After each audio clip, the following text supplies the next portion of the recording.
Langit sore di kota Semarang mendadak berubah muram, bukan karena hujan, melainkan oleh asap tebal yang menjulang dari tengah kota. Api menyala di depan kantor kelurahan, membakar dokumen dan harapan warga yang selama ini menggantungkan nasib pada pelayanan publik.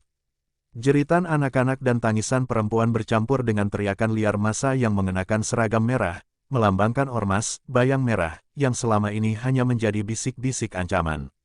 Di sudut jalan, Kapten Rama Atmaja berdiri membeku. Ia baru saja kembali ke kampung halaman untuk menghabiskan cutinya, namun kedamaian yang ia rindukan hancur dalam sekejap. Mata tajamnya menelusuri kerumunan yang mengacung-acungkan bambu runcing dan senjata tajam. Ketika seorang lelaki tua dipukuli karena menolak memberikan uang, donasi, Rama tak bisa lagi tinggal diam. Tanpa mengenakan seragam dinas, Rama menerobos massa. Gerakannya cepat dan terukur, seolah tubuhnya masih menyimpan ritme tempur di medan perang. Satu persatu, tangan-tangan brutal dilumpuhkan. Namun, keberaniannya justru membuat massa murka. Teriakan, provokator, menggema, dan puluhan orang mulai mengepungnya, seolah mengincar pembalasan. Seorang pemuda, matanya penuh kebencian, melemparkan batu besar ke arah Rama. Namun dengan refleks tajam, batu itu ditepis, dan sang pemuda justru terjungkal ke tumpukan sampah. Rama tak ingin melukai siapapun, namun situasinya memaksa, tubuhnya terlatih untuk bertahan hidup. Ia harus melindungi warga yang kini bersembunyi di balik tembok-tembok rumah yang bergemetar. Di tengah kekacauan itu, suara tembakan terdengar. Bukan dari aparat, melainkan dari salah satu anggota ormas yang membawa senjata rakitan. Suara itu menghentikan langkah semua orang, menciptakan kesunyian yang lebih mencekam daripada keributan tadi. Darah menetes dari lengan seorang remaja yang terkena peluru nyasar. Rama menggertakkan gigi, ini bukan sekadar aksi unjuk rasa, ini sudah menjurus ke teror bersenjata. Tepat saat keadaan makin genting, barisan aparat kepolisian datang, tapi anehnya, mereka tidak langsung membubarkan massa. Sebagian malah terlihat berbincang dengan beberapa pimpinan ormas seolah mereka sudah saling mengenal. Rama mengamati dari kejauhan, matanya tak bisa menutupi kekecewaan yang dalam, aparat yang seharusnya melindungi rakyat malah bersikap ambigu. Ada sesuatu yang lebih gelap di balik semua ini. Setelah malam menjelang dan api berhasil dipadamkan, kota menjadi sunyi seperti kota mati. Warga masih ketakutan, tak berani keluar rumah. Rama duduk di tepi trotoar, bajunya penuh debu dan darah kering. Ia sadar, cutinya tidak akan menjadi waktu istirahat seperti yang ia bayangkan. Apa yang ia saksikan hari ini adalah awal dari sesuatu yang jauh lebih besar dan lebih mengerikan. Dalam hati, Rama bersumpah, ia tidak akan tinggal diam. Ia akan mencari tahu siapa sebenarnya Bayang Merah, siapa yang mendukungnya, dan mengapa aparat membiarkannya leluasa. Malam itu, ia memandangi langit yang sudah kembali gelap. Namun bagi Rama, peperangan baru saja dimulai. Pagi hari di markas Kodam 4 di Ponegoro, suasana tampak biasa. Namun bagi Kapten Rama Atmaja, segalanya berubah sejak semalam. Pagi itu, seorang petugas intelijen mendekatinya dengan wajah serius, menyodorkan sepucuk surat berstempel merah. Isinya singkat, namun mengandung beban berat, segera ke Jakarta. Rahasia negara, prioritas 1. Tanpa banyak tanya, Rama segera bersiap. Tak ada waktu untuk menoleh ke belakang. Di dalam helikopter yang membawanya ke ibu kota, angin kencang di luar tak lebih bising daripada isi kepalanya. Kilasan kejadian kemarin kembali muncul, teriakan warga, wajah pemuda bersenjata, dan sorot mata polisi yang tak peduli. Ia tahu, ini bukan aksi kriminal biasa. Ada sesuatu yang jauh lebih sistematis, lebih berbahaya, dan terorganisir. Insting militernya tak pernah salah. Setibanya di Jakarta, Rama langsung digiring ke sebuah ruangan bawah tanah milik Badan Intelijen Strategis. Di sana, ia bertemu dengan seorang pria tua berpakaian sipil namun sorot matanya tajam, Brigjen Purn Sudrajat, legenda operasi hitam era 90-an. Tanpa basa-basi, sang jenderal menyodorkan sebuah berkas tebal bertuliskan kode operasi, Operasi Bayang Hantu. Rama membuka lembar demi lembar, dan dunia yang ia kenal mulai runtuh. Dalam berkas itu, terdapat foto-foto pelatihan milisi bersenjata, peta jaringan distribusi senjata ilegal, serta bukti aliran dana dari perusahaan-perusahaan besar kepada ormas Bayang Merah. Lebih mengejutkan lagi, beberapa wajah yang ia kenali sebagai pejabat publik ternyata terlibat sebagai penyokong. Rama tak bisa berkata-kata. Apa yang ia kira sebagai kerusuhan biasa, ternyata bagian dari rencana kudeta sipil bertopeng ormas. Negara tidak bisa bergerak resmi. Politik kotor mengikat tangan kami. Tapi kamu bukan siapa-siapa sekarang, kata Sudrajat, sambil menyalakan rokoknya. Mulai hari ini, kamu bukan lagi Kapten Rama. Kamu rakyat biasa, menyusup, menghancurkan, tanpa jejak. Nada suaranya dingin, namun perintahnya mutlak. Rama hanya bisa mengangguk. Ia tahu, jika ia menolak, bangsa ini bisa kehilangan kendali. Identitas barunya dipersiapkan dalam hitungan jam. Nama palsu, latar belakang rekayasa, dan kontak rahasia. Ia diberikan alat komunikasi khusus dan pelatihan kilat tentang seluk-beluk pergerakan ormas radikal. Rama memandangi cermin, melihat dirinya dalam jaket kulit dan rambut sedikit acak-acakan. Ia bukan lagi tentara, ia kini adalah Arif Wicaksono, pengangguran yang kecewa pada negara. Malamnya, ia tiba di sebuah rumah kontrakan kecil di pinggiran Magelang, daerah yang diketahui sebagai salah satu basis perekrutan Bayang Merah.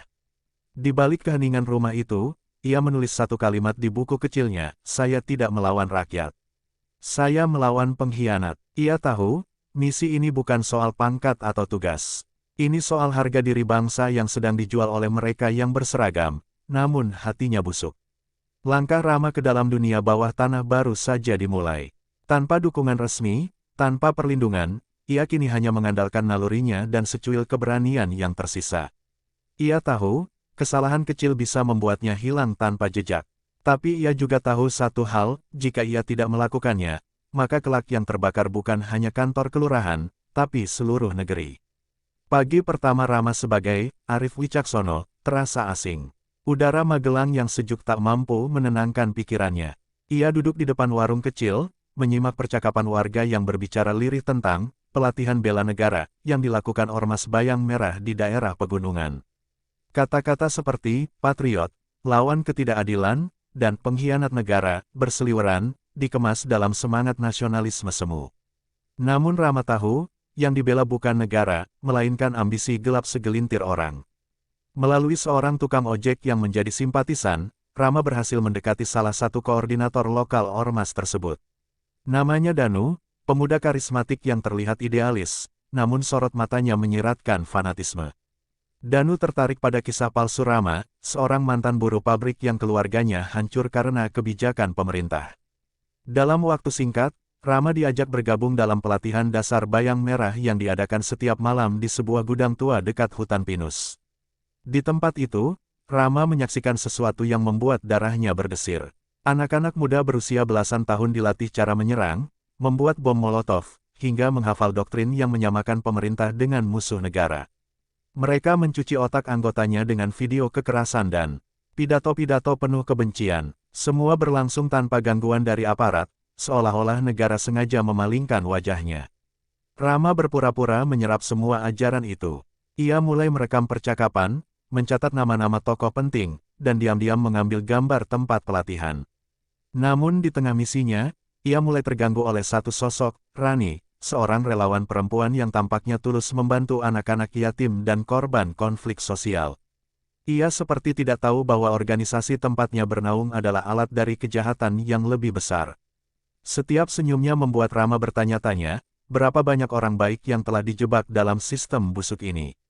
Pada malam ketiga, Rama diajak ikut dalam aksi lapangan, mengintimidasi pedagang yang menolak membayar iuran keamanan. Ia menolak ikut memukul, dan berdalih masih trauma dengan kekerasan. Danu hanya tertawa, menganggap Rama masih butuh waktu. Tapi bagi Rama, itu adalah peringatan. Sekali saja ia melanggar peran, nyawanya bisa melayang tanpa ada yang tahu ia siapa sebenarnya. Situasinya semakin rumit ketika Rama mengetahui bahwa gudang tempat pelatihan itu menyimpan peti-peti logistik militer, rompi anti peluru, amunisi, dan bahkan senjata laras panjang. Semua masih tersegel dan bertanda resmi TNI. Bagaimana bisa ormas sipil mendapatkan barang sekelas itu? Dugaan tentang pengkhianatan dari dalam tubuh militer kembali menghantam pikirannya dengan kejam.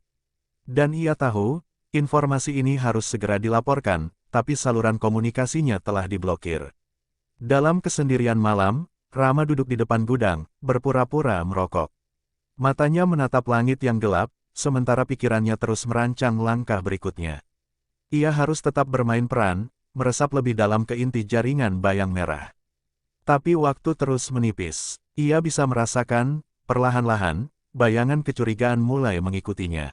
Dan di balik bendera merah itu, bukan hanya para radikal yang sedang berkumpul, tapi juga para pengkhianat bangsa yang bersembunyi di balik simbol perjuangan.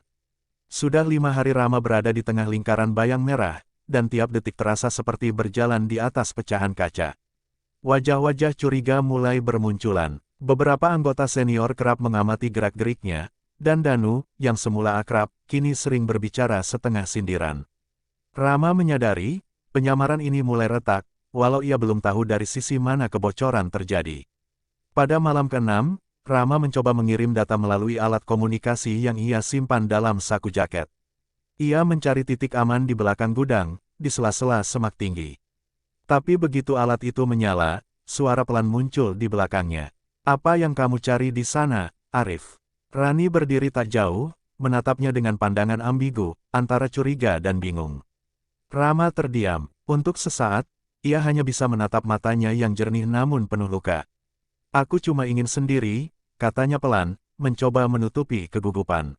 Tapi sebelum Rani menjawab, suara ledakan kecil terdengar dari arah dalam gudang, bukan bom, tapi semacam granat suara. Suasana langsung kacau. Puluhan anggota bayang merah berhamburan keluar, membawa senjata tajam dan tongkat. Seseorang meneriakkan, "Ada penyusup." Informan pemerintah. Keesokan harinya, Rama mengetahui siapa yang tewas dalam ledakan itu, Arman, seorang pemuda pendiam yang baru bergabung seminggu lalu. Ternyata Arman juga seorang informan. Tubuhnya ditemukan terikat di tiang, lidah terpotong, dan tangannya terbakar. Ini bukan peringatan, ini adalah pesan brutal kepada siapapun yang berniat mengkhianati kelompok itu. Dan Rama tahu, waktunya di dalam sudah sangat terbatas. Di tengah paranoia yang meningkat, Danu mengadakan rapat rahasia bersama para komandan lapangan. Rama berhasil mengintai pertemuan itu dari loteng. Dari balik celah papan, ia melihat Danu menerima koper hitam dari seseorang, pria tua berpakaian dinas kehormatan militer, lengkap dengan baret merah. Wajahnya tak asing. Rama bergidik. Itu adalah Kolonel Wirya, atasan lamanya di batalion, orang yang dulu ia hormati setinggi langit. Darah Rama mendidih. Ia ingin menerobos masuk, meneriakkan pengkhianatan itu. Tapi nalarnya menahannya. Ini bukan saatnya bertindak gegabah. Ia harus menyusun rencana untuk menyeret Kolonel Wirya ke permukaan. Tapi bagaimana, jika pria itu sendiri yang mungkin mengendalikan operasi gelap ini sejak awal? Malam harinya, Rani datang diam-diam ke kamar kontrakan Rama. Dengan suara bergetar, ia bertanya, "Siapa kamu sebenarnya?" Rama terdiam. Ia tak bisa lagi menyembunyikan semuanya. Dengan suara pelan, ia menceritakan sebagian, tentang Arman yang mati, tentang jaringan gelap yang lebih dalam dari yang Rani bayangkan. Rani menangis, tapi tidak berteriak. Ia hanya berbisik, "Kalau mereka tahu, aku juga akan mati." Dalam gelap yang semakin pekat, Rama menyadari, ia tidak lagi sendirian. Tapi sekaligus, ia juga tidak tahu siapa yang benar-benar bisa dipercaya. Permainan ini sudah memasuki fase paling berbahaya, di mana satu langkah keliru, bisa menjadikan dirinya korban berikutnya. Dan yang lebih mengerikan, musuh terbesarnya ternyata bukan ormas di jalanan, melainkan para pemilik kekuasaan yang berseragam sama seperti dirinya dulu. Tanggal 17 Agustus, hari yang seharusnya dipenuhi upacara dan syukur berubah menjadi mimpi buruk nasional. Di kota Solo, di tengah alun-alun yang dipenuhi pejabat, siswa, dan rakyat biasa, suara pidato wali kota tentang persatuan bangsa terhenti mendadak. Ledakan mengguncang sisi kanan panggung kehormatan. Asap hitam membumbung, orang-orang berlari histeris. Beberapa tubuh tergeletak di tanah, berlumuran darah. Peringatan kemerdekaan berubah jadi ladang kematian. Rama menyaksikan semuanya dari kejauhan, berdiri di balik kerumunan dengan dada bergemuruh. Ia tahu betul, ini adalah aksi bayang merah. Semalam sebelumnya, ia sempat mencuri dengar percakapan antara Danu dan seorang pria asing, berbicara tentang simbol pengingat bahwa rakyat tak bisa dibungkam. Ia ingin menghentikannya, tapi tak sempat. Sekarang nasi telah menjadi darah. Yang membuatnya semakin terpukul, Rani termasuk dalam tim relawan logistik di sekitar panggung saat kejadian. Ia hilang, tidak di rumah kontrakan, tidak di posko. Ponselnya mati. Rama hampir gila mencari. Bukan hanya karena misinya terancam, tapi karena untuk pertama kalinya sejak ia menyusup, ia merasa peduli secara pribadi, bukan sekadar sebagai tentara, tapi sebagai manusia. Keesokan harinya, media nasional dikuasai oleh satu narasi tunggal, kelompok ekstrim oposisi diduga dalang teror Solo. Tapi Rama tahu, berita itu hanya permukaan. Tak satu pun menyebut nama Bayang Merah. Tidak ada penyebutan ormas. Semua dikemas sebagai kelompok radikal tak dikenal. Ia makin yakin, ada kekuatan yang menekan, mengaburkan, dan sengaja melindungi kelompok itu dari sorotan. Dalam kekalutan, Rama mencoba kembali menghubungi kontak lamanya dari intelijen, saluran komunikasi khusus yang dulunya ia simpan sebagai jalur terakhir. Kali ini berhasil. Suara lirih dari ujung sana berkata, "Kami tahu. Tapi sebagian data sudah dihapus dari pusat. Kami curiga ada pengkhianat lebih tinggi dari yang kita bayangkan. Kamu harus dapatkan dokumen asli, di pusat latihan Bayang Merah, di Merbabu." Jantung Rama berdebar. Itu lokasi terakhir yang disebut Danu dalam pertemuan rahasia sebelumnya. Sementara itu, tubuh Rani ditemukan dalam kondisi luka parah, namun hidup. Ia dilarikan ke rumah sakit kecil yang bekerja sama dengan relawan kemanusiaan. Rama menemuinya malam itu secara diam-diam. Rani menangis dalam diam, lalu berbisik, "Ledakan itu bukan satu-satunya rencana mereka. Akan ada sabotase lebih besar. Dan Kolonel Wirya akan muncul di depan publik sebagai penyelamat." Mata Rama melebar, musuh tak hanya ingin menghancurkan, tapi juga ingin muncul sebagai pahlawan buatan. Kesadaran itu menghantam keras. Bayang Merah bukan hanya mesin kekerasan, tapi juga alat pencitraan politik. Mereka menciptakan kekacauan untuk menimbulkan ketakutan, lalu datang membawa solusi agar publik bersimpati. Rama kini melihat gambar besar itu, bukan hanya pengkhianatan, tapi operasi politik terselubung, dengan korban rakyat kecil yang tak tahu apa-apa. Dengan rahasia yang baru terungkap, dan waktu yang semakin sempit, Rama bersumpah hanya ada satu jalan keluar, ia harus menyusup ke pusat latihan Bayang Merah di Merbabu, mencuri semua dokumen asli dan membawa bukti kepada publik. Ia sadar, langkah ini bisa menjadi akhir hidupnya. Tapi jika ia diam, maka negara akan jatuh ke tangan mereka yang menganggap rakyat sebagai bidak, dan darah akan terus tumpah di balik pidato-pidato indah yang memabukkan. Kabut tebal menyelimuti lereng gunung Merbabu saat Rama mendaki jalur sunyi yang hanya diketahui segelintir orang. Tak ada suara lain selain desiran angin dan detak jantungnya yang terus berpacu. Di dalam ranselnya tersimpan kamera kecil, alat pemindai data, dan pistol senapan laras pendek. Ia tahu, begitu melewati batas zona pelatihan Bayang Merah, ia tak lagi bisa mengandalkan siapapun kecuali dirinya sendiri. Disinilah semua akan ditentukan, hidupnya, misinya, bahkan nasib negeri ini.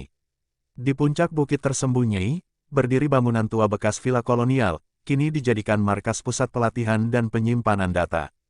Dari balik pepohonan, Rama menyaksikan puluhan orang bersenjata patroli tanpa seragam resmi. Mereka bergerak disiplin seperti militer, tapi tanpa bendera negara. Ini bukan lagi ormas jalanan. Ini pasukan bayangan, dan mereka sangat siap untuk perang. Rama menyusup masuk lewat celah ventilasi belakang. Di dalam, ia bergerak seperti hantu, menembus koridor-koridor sempit, menyelinap di antara bayangan. Akhirnya, ia tiba di ruang arsip bawah tanah, dijaga satu orang bersenjata. Dengan gerakan cepat dan sunyi, Rama melumpuhkan penjaga itu. Jantungnya nyaris meledak saat memasuki ruang server tempat seluruh data operasi disimpan, logistik, kontak, aliran dana, dan yang paling penting, nama-nama petinggi militer dan pejabat yang terlibat. Namun saat proses pemindahan data sedang berlangsung, alarm tiba-tiba menyala. Pintu otomatis terkunci. Jebakan. Rama terjebak di dalam. Dari speaker tersembunyi, suara yang sangat dikenalnya terdengar, "Kolonel Wirya. Kau pikir kami tidak tahu sejak awal, Rama. Aku ajari kamu taktik, tapi kau pakai untuk melawan aku. Kamu tetap anak buah yang bodoh." Suaranya tenang, seperti sedang mengatur napas sebelum menembak. "Tapi hari ini, kamu mati, dan datamu ikut terkubur bersama pengkhianatanmu." Rama panik, tapi tetap tenang. Ia membuka panel belakang dinding dan menemukan saluran ventilasi darurat, kecil, sempit, tapi cukup untuk keluar. Dengan susah payah ia menyeret tubuhnya keluar, diiringi suara langkah sepatu berat yang makin dekat. Saat berhasil keluar ke halaman samping, hujan deras mulai turun. Rama berlari menyusuri jurang kecil, menggenggam erat flash disk yang kini menjadi satu-satunya harapan untuk menghancurkan konspirasi besar itu. Di tengah pelariannya, peluru melesat dan menghantam bahunya. Ia terguling, menahan teriakan. Tapi ia tak berhenti. Ia tahu, 1 detik berhenti berarti mati. Dengan sisa tenaga, ia melompat ke sungai kecil yang mengalir deras di bawah jurang. Tubuhnya dihantam arus, darah mengalir dari luka terbuka. Tapi di genggamannya, tangan itu tak pernah melepaskan flash disk. Itu lebih penting dari nyawanya sendiri. 3 jam kemudian, Rama ditemukan oleh 2 relawan LSM yang sedang menyisir kawasan pinggiran lereng. Salah satunya adalah mantan wartawan yang diam-diam menjadi penghubung intelijen sipil. Mereka membawa Rama ke lokasi aman, di mana data dari flash disk itu langsung dikirim ke saluran jurnalistik independen dan kesatuan khusus yang belum terkontaminasi oleh pengaruh Kolonel Wirya. Saat matanya hampir tertutup karena luka dan kelelahan, Rama hanya berbisik satu kalimat, kebenaran, jangan lagi dibungkam. Rama terbangun di sebuah ruang sempit dengan aroma obat-obatan menyengat. Tubuhnya diperban, bahu kanannya terikat kaku, dan matanya masih buram. Di sebelahnya duduk seorang pria muda berseragam sipil, namun sikapnya sangat disiplin. Kau sudah aman, tapi tak sepenuhnya, katanya pelan. Ia memperkenalkan diri sebagai Letda Yusuf, perwira muda dari satuan elit yang diam-diam tak setuju dengan arah politik atasannya. Data dari flash diskmu sudah menyebar, tapi dampaknya belum seperti yang kita harapkan. Ternyata, meskipun bukti keterlibatan Kolonel Wirya dan jaringan Bayang Merah telah dibocorkan ke publik, media arus utama masih bungkam. Ada sensor di tingkat tinggi. Beberapa jurnalis hilang, dan situs independen yang memuat laporan itu diretas. Rama ingin bangkit dan melawan, tapi tubuhnya belum pulih. Yang lebih menyakitkan, ia mendengar kabar bahwa status militernya telah dicabut. Ia kini dianggap desertir, pengkhianat bangsa. Amarah Rama memuncak. Ia telah berkorban nyawa, namun dikhianati oleh institusi yang dulu ia bela dengan penuh kehormatan. Di barak yang menjadi tempat perawatan rahasia itu, ia menatap cermin dengan wajah penuh luka. Mereka yang berseragam, bukan berarti berpihak pada negara, bisiknya dengan getir. Sementara itu, berita tentang Kolonel Wirya menyebar sebagai pahlawan, yang katanya berhasil membongkar rencana ormas radikal, padahal dialah otak dari semuanya. Letda Yusuf membawa Rama ke ruang briefing rahasia. Di sana, terpampang peta-peta baru. Kolonel Wirya akan mengkonsolidasikan kekuatannya lewat acara besar, Pertemuan Nasional Ormas Pro-Pemerintah, minggu depan. Semua yang kau lawan akan hadir di satu tempat. Kami bisa bantu masuk, tapi selebihnya, itu urusanmu. Tatapan Yusuf tajam, seperti sedang menantang nyali seorang legenda yang terluka. Rama terdiam cukup lama. Ia tahu, ini bukan lagi tentang misi rahasia, bukan lagi tentang laporan resmi. Ini sudah menjadi dendam pribadi. Dendam pada mereka yang mengotori kehormatan seragam, menginjak-injak amanah rakyat, dan mengorbankan orang-orang seperti Rani, Arman, dan ratusan warga sipil yang tak pernah tahu bahwa hidup mereka hanya pion dalam permainan kekuasaan. Satu malam sebelum aksi, Rama duduk sendirian di dalam barak kecil. Ia membuka dompet usangnya, ada foto ibunya, yang dulu bangga saat Rama bersumpah menjadi prajurit. Bu, maafkan aku, kalau perjuangan ini harus membuat anakmu tak lagi dikenal negara. Suaranya lirih, mata memerah, tapi hatinya teguh. Ia tahu, ia akan datang ke acara itu bukan sebagai tentara, tapi sebagai penuntut kebenaran. Di luar barak, hujan turun deras, seperti menutup langit yang ikut murka. Rama mengenakan jaket hitam, menyembunyikan luka dan dendamnya dalam diam. Ia menyelipkan pistol kecil di pinggang, dan selembar surat terbuka yang akan ia bacakan, dengan atau tanpa izin. Surat itu bukan sekadar pengakuan, tapi ledakan yang akan meruntuhkan topeng-topeng kekuasaan. Perjalanan menuju pertemuan itu menjadi perjalanan paling sunyi bagi Rama. Tak ada pasukan, tak ada pelindung. Hanya seorang bekas tentara dengan tubuh luka dan hati yang nyaris hancur, tapi membawa satu hal yang tak bisa dibunuh, kebenaran yang belum selesai diadili. Gedung Pertemuan Nasional di Jakarta tampak megah, dijaga ketat oleh barisan keamanan dari berbagai instansi. Ribuan orang hadir, mengenakan seragam ormas yang berbeda-beda, semua mengaku sebagai pejuang rakyat. Di tengah panggung utama, berdiri sosok yang disambut tepuk tangan meriah, Kolonel Wirya, pahlawan buatan media, pembawa pesan kebangsaan palsu. Ia berdiri tegak, menyambut sorotan kamera, siap menyampaikan pidato yang telah disusun dengan penuh kebohongan. Namun sebelum ia membuka mulut, keributan kecil terdengar dari sisi utara panggung. Seorang pria dengan jaket hitam berhasil menerobos penjagaan dan naik ke atas podium. Rama, luka di tubuhnya belum sembuh, namun tekad di wajahnya tak tergoyahkan. Ia berdiri di hadapan ribuan orang, menarik mikrofon, dan membacakan surat pengakuan berdarah, bukti kejahatan Kolonel Wirya, lengkap dengan dokumen asli, foto transaksi senjata, hingga daftar nama-nama pejabat yang menjadi dalang kekerasan di balik bendera bayang merah. Selama beberapa detik, aula itu membeku. Kamera siaran langsung sempat mengalihkan tayangan, tapi salah satu media independen berhasil menyiarkan cuplikan Rama secara real-time ke media sosial. Dunia maya meledak. Tagar-tagar pengkhianat berseragam trending di seluruh platform. Kolonel Wirya mencoba tertawa dan menyepelekan, namun wajahnya mulai pucat saat beberapa perwira tinggi dari pasukan elit masuk ke aula dan mengepung panggung. Tembakan peringatan terdengar. Suasana berubah kacau. Pendukung ormas mulai panik. Sebagian mencoba menyerang Rama, tapi dihentikan oleh satuan khusus yang kini bergerak cepat mengamankan lokasi. Wirya berusaha melarikan diri lewat pintu belakang, tapi ditangkap oleh Letda Yusuf dan timnya yang sejak awal telah menunggu. Tangannya diborgol di hadapan kamera yang akhirnya tak bisa lagi ditutup-tutupi. Rama berdiri di tengah kekacauan itu dengan napas terengah. Ia tidak tersenyum, tidak menangis. Ia hanya diam, karena tahu bahwa kemenangan ini bukan sesuatu yang dirayakan, tapi dilunasi dengan darah, pengkhianatan, dan kehilangan. Beberapa menit kemudian, ia pingsan karena kelelahan dan luka yang belum sembuh. Tubuhnya digotong keluar aula, namun namanya telah menggetarkan Republik. Beberapa minggu setelah kejadian, pengadilan militer darurat dibentuk. Kolonel Wirya dan puluhan pejabat lainnya diadili secara terbuka. Rakyat menuntut reformasi menyeluruh di tubuh TNI dan kepolisian. Bayang merah resmi dibubarkan, markas-markasnya disita, dan simbol-simbolnya dilarang. Namun luka yang mereka tinggalkan tidak mudah hilang. Banyak yang bertanya, bagaimana bisa negara hampir jatuh, hanya karena sebagian kecil pengkhianat berseragam. Rama menolak semua penghargaan. Ia kembali ke kampung halamannya di Semarang, tinggal di rumah kecil di pinggiran kota. Ia sering duduk di tepi jalan, menyaksikan anak-anak bermain, mencoba percaya bahwa negara ini masih bisa diperbaiki. Di saku bajunya, ia menyimpan secarik kertas, salinan surat pengakuan yang pernah ia bacakan di panggung.